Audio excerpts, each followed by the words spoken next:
कि अरे घरे घरे जाके तू भगवान गइलू हमारो नसीब नहीं चरण के धूल। भोजपुरी समझ में आवेला नु भैया?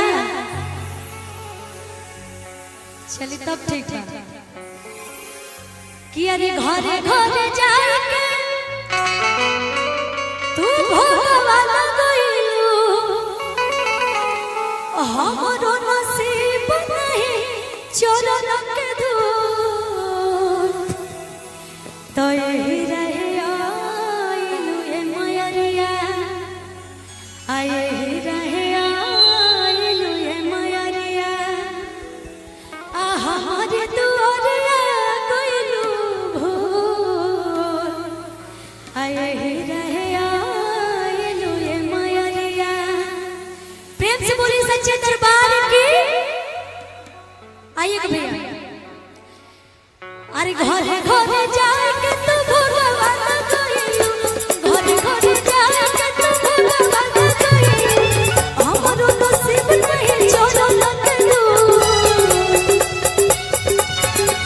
तो यही रहे गइलू ए मयरिया यही रहे गइलू ए मयरिया हमारो दुआरिया गइलू भूल। यही रहे गइलू ए मयरिया। घरे घरे जाके तू भगवान गइलू घरे घरे जाके तू भगवान गइलू हमारो नसीब नहीं चरण के धूल। तो यही रहे गइलू ए मयरिया यही रहे गइलू ए मयरिया हमारो दुआरिया गइलू भूल। यही रहे गइलू ए मयरिया।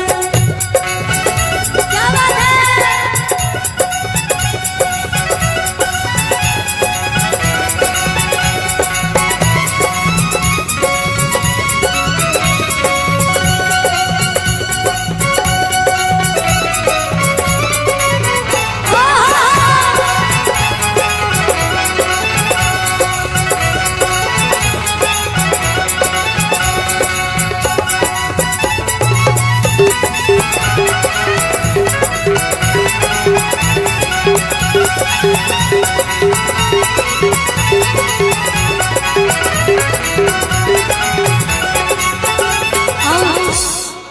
चले भैया।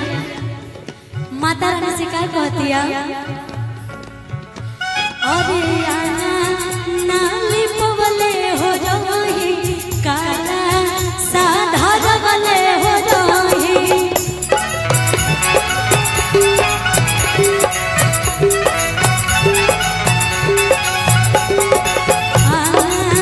नाली पवले हो जाही काला साधा रवले हो जाही।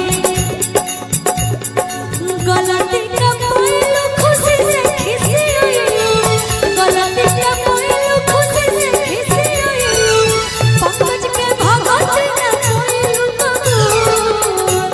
तो यही रहे आइलू ए मयरिया यही रहे आइलू ए मयरिया हमारी दुआरिया गइलू भूल।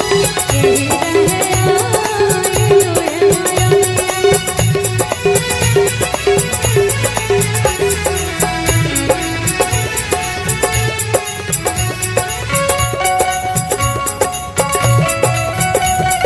क्या बात है?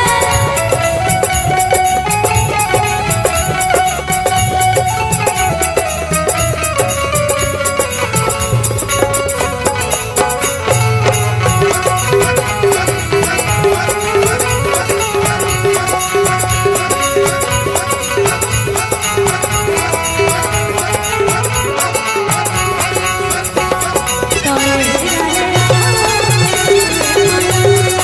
हमारा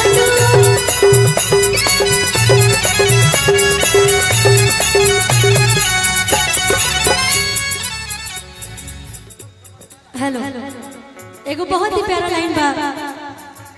बहुत सारा गाना गायक बा, तमाम गाना बाकी बार हम जाना तनी के रो सब का खोजता नहीं रोक लीजिएगा भैया।